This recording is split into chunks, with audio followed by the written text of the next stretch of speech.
Before the promised deliverer arrived on the scene, God was going to prepare the Jewish people by sending a special messenger to announce the impending event. No doubt the angels of heaven were in wonderment as to who the select bearer of good tidings might be. But then news of a different kind leaked through, news having to do with the identity of the deliverer. It must have left all of heaven gasping. In the time of Herod, king of Judea, there was a priest named Zechariah. Okay, let's just stop here for a moment and take a look at this verse. It mentions that Herod was king of Judea. And the Judea that was in question here is a region located in south-central Israel that is generally mountainous, ranging from fairly dense forest cover to barren wastelands. Centered in Judea is the city of Jerusalem. This is where the Jewish temple was situated, and it is here that Zechariah ministered as a priest. Okay, now that we know where Judea is, begin that verse again and continue on. In the time of Herod, king of Judea, there was a priest named Zechariah. His wife Elizabeth was also a descendant of Aaron. Both of them were upright in the sight of God, observing all the Lord's commandments and regulations blamelessly. But they had no children because Elizabeth was barren, and they were both well along in years. Once, when Zechariah's division was on duty, and he was serving as priest before God, he was chosen by lot, according to the custom of the priesthood, to go into the temple of the Lord and burn incense. And when the time for the burning of incense came, all the assembled worshippers were praying outside. Then an angel of the Lord appeared to him, standing at the right side of the altar of incense. When Zechariah saw him, he was startled and was gripped with fear. But the angel said to him, "Do not be afraid, Zechariah. Your prayer has been heard. Your wife Elizabeth will bear you a son, and you are to give him the name John. He will be a joy and delight to you, and many will rejoice because of his birth, for he will be great in the sight of the Lord. He is never to take wine or other fermented drink, and he will be filled with the Holy Spirit even from birth. Many of the people of Israel will he bring back to the Lord their God, and he will go on before the Lord in the spirit and power of Elijah, to turn the hearts of the fathers to their children, and the disobedient to the wisdom of the righteous, to make ready a people prepared for the Lord." The angel had told Zechariah that his son John would be the messenger to prepare the way for the coming of the Lord. That was news, all right, but it was that last tidbit of information that had all of heaven agog. God Himself, the Lord, was coming to the earth. He would be the promised deliverer. The news must have stunned Satan. No doubt Zechariah was floundering around as he tried to absorb all this. Seeing an angel was unheard of in his day, and the news of Elizabeth having a son at their age was enough to give an old man pause. But then, to be informed that the Creator God was coming to the earth as the promised deliverer, well, that was simply unbelievable. But then again, Zechariah was familiar with the writings of the prophets. 400 years before this time, the prophet Malachi had written about this event. "See, I will send my messenger who will prepare the way before me. Then suddenly the Lord you are seeking will come to His temple. The messenger of the covenant whom you desire will come, says the Lord Almighty." There it was in plain words. Zechariah must have wondered why he had not seen it before. It was obvious. The Lord Almighty had said, "I will send a messenger to prepare the way before me." God Himself would be coming as the Anointed One. Moreover, the angel had said that the messenger who would prepare his way would be the priest's own son, John. Well, Zechariah went home dumbfounded. But God kept His word.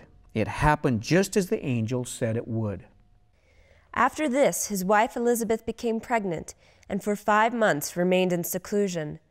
"The Lord has done this for me," she said. "In these days He has shown His favor and taken away my disgrace among the people."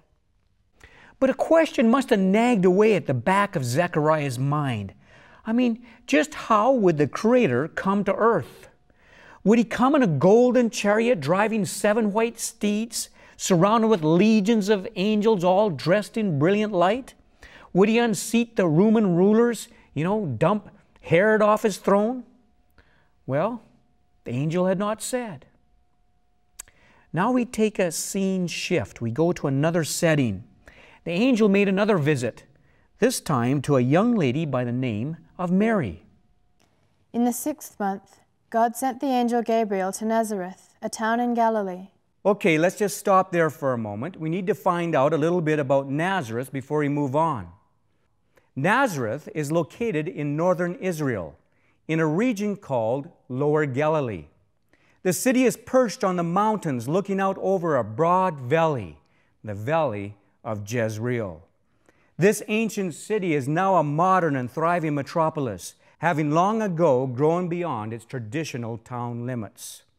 Okay, now that we know a little bit about Nazareth, let's continue on. Start that verse again. In the 6th month, God sent the angel Gabriel to Nazareth, a town in Galilee, to a virgin pledged to be married to a man named Joseph, a descendant of David. The virgin's name was Mary. Joseph and Mary were engaged to each other according to their Jewish customs. The Bible says that both Joseph and Mary were direct descendants of King David, who had lived 1,000 years earlier. The angel went to her and said, "Greetings, you who are highly favored. The Lord is with you." Mary was greatly troubled at his words and wondered what kind of greeting this might be. But the angel said to her, "Do not be afraid, Mary. You have found favor with God. You will be with child and give birth to a son, and you are to give him the name Jesus." You can imagine how Mary felt. I mean, it must have been astounding. But when she's finally able to collect her thoughts, she asked a very logical question. "How will this be?" Mary asked the angel, "since I am a virgin?"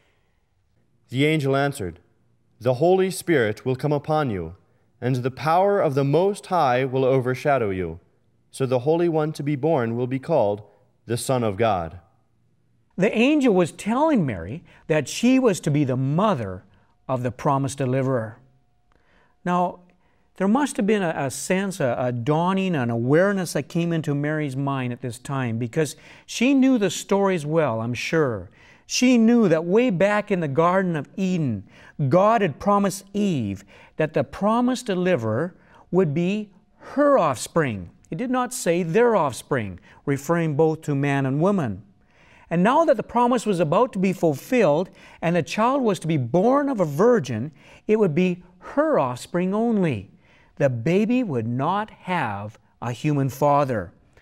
What seemed to be an insignificant choice of phrasing now carried tremendous weight. But this little notation in the footsteps of history had greater ramifications. Because the baby would not be conceived by the seed of man, the baby would not be part of Adam's bloodline. All descendants of Adam had inherited his nature, the sin nature.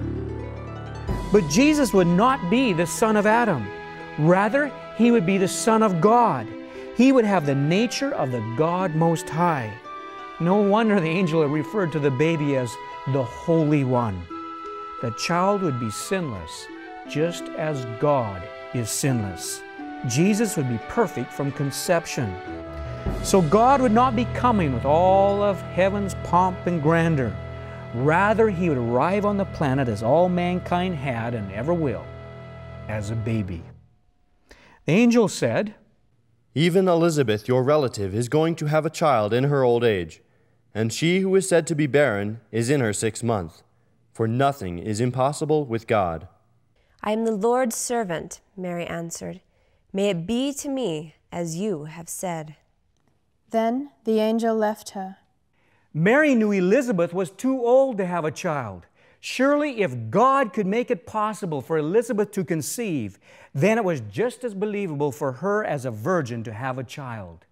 Mary chose to trust God. When it was time for Elizabeth to have her baby, she gave birth to a son. John was born just as God had promised. The Bible says it was quite an occasion, and well it should have been, for in that day and age, a stigma was attached to those who could not bear children. Zechariah was so thrilled he burst into a speech, a benediction of praise to God. What he had to say was really a mini tour of the world's history, punctuated with the repeated promises God had given over the centuries, the promise to send a deliverer. You can see the elderly Zechariah holding the child high as he fixed his eyes on baby John's face and said, "And you, my child, will be called a prophet of the Most High, for you will go on before the Lord to prepare the way for him." John would be the messenger who would announce the arrival of the promised deliverer to the world. Paul, as you stated earlier, the Bible records many instances of the prophets who lived long before Jesus, who wrote about his coming. Listen to what the prophet Isaiah wrote 700 years before the birth of Jesus. "For to us a child is born, to us a son is given, and the government will be on his shoulders, and he will be called Wonderful Counselor, Mighty God, Everlasting Father, Prince of Peace." Now note how the child is called Mighty God. Well, that's significant. And here's something else. Jesus had many names, each name describing something about his character. For example, Jesus is called both the Son of God and the Son of Man. Now, the term the Son of God has no physical implications. It just simply means that Jesus had the nature of God, in contrast to a son of Adam who had a sin nature. Now, the Bible says that the Son is the radiance of God's glory and the exact representation of his being, or God's being. Now, the term Son of Man was used by Jesus both to emphasize his humanity and to declare his identity. And for centuries, scholars recognize this term as referring to the deliverer. Now, what's interesting is that when the two names are combined, they find their complete expression in the fact that he, that's God, was made visible in human flesh. And that's referring to Jesus. That ties together so nicely. Jesus was also called the Word. God didn't just tell us about himself, he showed himself to us. The spoken word became the living word. The Bible says, "In the beginning was the Word, and the Word was God. The Word became flesh and made his dwelling among us." God came to earth personally to explain how man could be saved from eternal death. Think of it this way. You see a bulldozer clearing a road, and in its path lies an anthill. Now, you know the ants are about to be destroyed. But what can you do about it? I mean, the only answer would be to become an ant and then just warn them in the way that ants warn each other about impending danger. And that's why Jesus came. The Bible says Jesus came into the world to save sinners.